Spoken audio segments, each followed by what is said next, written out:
छत्तीसगढ़ में प्राचीन और ऐतिहासिक मंदिरों का अपना ही अलग महत्व है।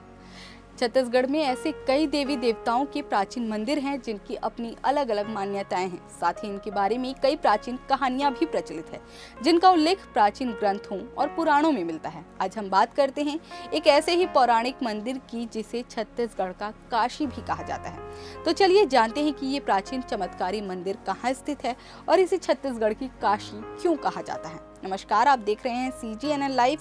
मैं हूं आपके साथ लेखिका सिन्हा। अगर खबर पूरी चाहिए तो वीडियो को पूरा देखना होगा और ऐसी ही जानकारी पाने के लिए चैनल को सब्सक्राइब भी कर दीजिएगा। तो चलिए वीडियो शुरू करते हैं। छत्तीसगढ़ की राजधानी रायपुर से 120 किलोमीटर दूर शिवरी नारायण के पास खरौद नगर में लक्ष्मणेश्वर महादेव मंदिर स्थित है, जिसकी स्थापना स्वयं भगवान राम ने अपने छोटे भाई लक्ष्मण के कहने पर किया था।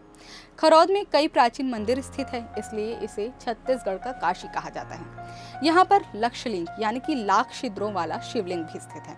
ये मंदिर छत्तीसगढ़ की जांजगीर चांपा जिले के दायरे में आता है। लक्ष्मणेश्वर महादेव के इस मंदिर में सावन मास और महाशिवरात्रि में विशाल मेला लगता है। ये मंदिर शिवरी नारायण से महज 3 किलोमीटर की दूरी पर स्थित है। कहा जाता है कि भगवान राम ने यहीं पर राक्षस खर और दूषण का वध किया था, इसलिए इस जगह का नाम खरौद रखा गया। मंदिर की स्थापना के बारे में कहा जाता है कि भगवान राम ने खर और दूषण के वध के बाद अपने भाई लक्ष्मण के कहने पर इसकी स्थापना की। लक्ष्मणेश्वर महादेव मंदिर के गर्भगृह में एक शिवलिंग है जिसके बारे में मान्यता है कि इसकी स्थापना स्वयं भगवान राम ने लक्ष्मण के कहने पर की थी। इस शिवलिंग में 1 लाख छिद्र हैं, इसलिए इसे लक्षलिंग कहा जाता है।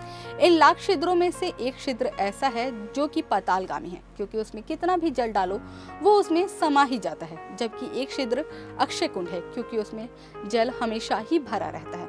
लक्षलिंग पर चढ़ाया गया जल मंदिर के पीछे स्थित कुंड में चले जाने की भी मान्यता है, क्योंकि कुंड कभी सूखता नहीं है। लक्षलिंग जमीन से करीब 30 फीट ऊपर है और इसे स्वयंभू लिंग भी माना जाता है। ये मंदिर नगर के प्रमुख देव के रूप में पश्चिम दिशा में पूर्व भिमुख स्थित है। मंदिर में चारों ओर पत्थर की मजबूत दीवार है।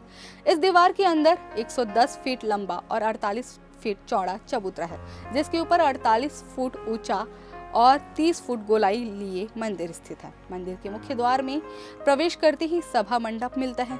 इसके दक्षिण और वाम भाग में एक शिलालेख दीवार में लगा हुआ है। दक्षिण भाग की शिलालेख की भाषा अस्पष्ट है, इसे पढ़ा नहीं जा सकता। उसके अनुसार इस लेख में 8वीं शताब्दी के इंद्रबल तथा ईशान देव नामक शासकों का उल्लेख हुआ है। मंदिर के वाम भाग का शिलालेख संस्कृत भाषा में है। इसमें 44 श्लोक हैं। चंद्रवंशी हैयवंश में रत्नपुर के राजाओं का जन्म हुआ था। इनके द्वारा अनेक मंदिर, मठ और तालाब आदि निर्मित कराने का उल्लेख इस शिलालेख में मिलता है। साथ ही रत्नदेव तृतीय की राल्हा और पद्मा नाम की 2 रानियां थीं। राल्हा से संप्रद और जिजाक नामक पुत्र हुए। पद्मा से सिंहतुल्य पराक्रमी पुत्र खड़गदेव हुए, जो रत्नपुर के राजा भी हुए, जिसने लक्ष्मणेश्वर मंदिर का जीर्णोद्धार करवाया।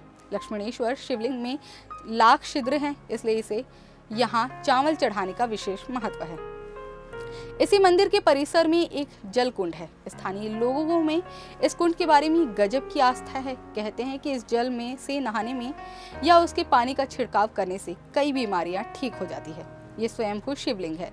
इसके अंदर 3 कुंड हैं, जिन्हें गंगा, यमुना और सरस्वती कहते हैं। 3 कुंड होने के कारण इसे त्रिवेणी भी कहा जाता है। ये मंदिर अपने आप में अद्भुत और आश्चर्य से भरा है। यहाँ स्थित लक्ष्मणेश्वर शिवलिंग में 1 लाख छिद्र हैं, इसलिए इसे लक्ष्मणेश्वर महादेव मंदिर भी कहा जाता है। मंदिर परिसर में स्थित कुंड को लक्ष्मण कुंड कहा जाता है। कहा जाता है कि जो व्यक्ति इस कुंड में नहाता है या मंदिर से पूजा करने के बाद इस कुंड के जल को 3 बार अपने ऊपर छिड़कता है, उसके सारे दोष और पाप दूर हो जाते हैं। इसके साथ ही रोगों से भी मुक्ति मिल जाती है। खरौद को खरदूषण की नगरी के नाम से जाना जाता है। इसे प्राचीन काल में इंद्रपुरी के नाम से भी जाना जाता था, जो राजा इंद्रबल नाम से स्थापित किया गया था। 8वीं सदी में बना ये मंदिर आज भी लोगों के आकर्षण का केंद्र है। साथ ही भक्तों में भगवान लक्ष्मणेश्वर के प्रति असीम मान्यता भी है, क्योंकि यहाँ सच्चे मन से जो मांगा जाता है वो पूरी जरूर होती है। लिहाजा छत्तीसगढ़ ही नहीं बल्कि दूसरे राज्यों में भी दर्शनार्थी यहाँ आते हैं। सावन के महीने में की बात करें तो सावन सोमवार के दिन सुबह से मंदिर में लंबी कतारें लग जाती हैं। इससे पहले रात्रि से ही कांवरियों का जत्था का धार्मिक नगरी में आगमन हो जाता है और वे भगवान के गान कर रत जगह भी करते हैं। लक्ष्मणेश्वर में जो लक्षलिंग स्थित है वैसा किसी भी शिव मंदिर में देखने को नहीं मिलता। यही कारण है कि लोग भगवान की एक झलक पाने के लिए दूर दराज से आते हैं। 8वीं शताब्दी में बने लक्ष्मणेश्वर मंदिर की अपनी विरासत है और ये मंदिर अपनी स्थापत्य कला के लिए छत्तीसगढ़ ही नहीं बल्कि पूरे देश भर में जाना जाता है। कई बार यहाँ विदेशों से भी इतिहासकारों का आना हुआ है। खासकर खरौद में एक और मंदिर इंदल देव है जहाँ की स्थापत्य कला देखती ही बनती है।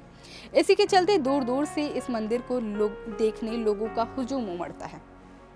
वहीं इतिहासकारों व पुरातत्वविदों के अध्ययन का केंद्र है ये मंदिर, बरसों से बना हुआ है। दूसरी ओर खरौद स्थित लक्ष्मणेश्वर मंदिर में सावन सोमवार के अलावा तेरस पर भी श्रद्धालुओं की भीड़ उमड़ती है। साथ ही महाशिवरात्रि पर हजारों लोग भगवान लक्ष्मणेश्वर के दर्शन के लिए उमड़ते हैं। शिवलिंग में लाख छिद्र होने के कारण यहाँ 1 लाख चावल के दाने चढ़ाने की परंपरा है। सावन महीने में खासकर भगवान की पूजा चावल से ही की जाती है। इस प्राचीन मंदिर की प्रसिद्धि केवल छत्तीसगढ़ ही नहीं बल्कि देशों से विदेश में भी फेमस है। यही कारण है कि यहाँ बड़ी संख्या में विदेशी सैलानी भी भगवान के दर्शन के लिए आते हैं। लक्ष्मणेश्वर महादेव मंदिर के बारे में ये जानकारी आपको कैसी लगी कमेंट करके जरूर बताएं और वीडियो पसंद आया हो तो लाइक शेयर करें ताकि ऐसी ही खबरें हम आप तक जल्द से जल्द पहुँचा सकें।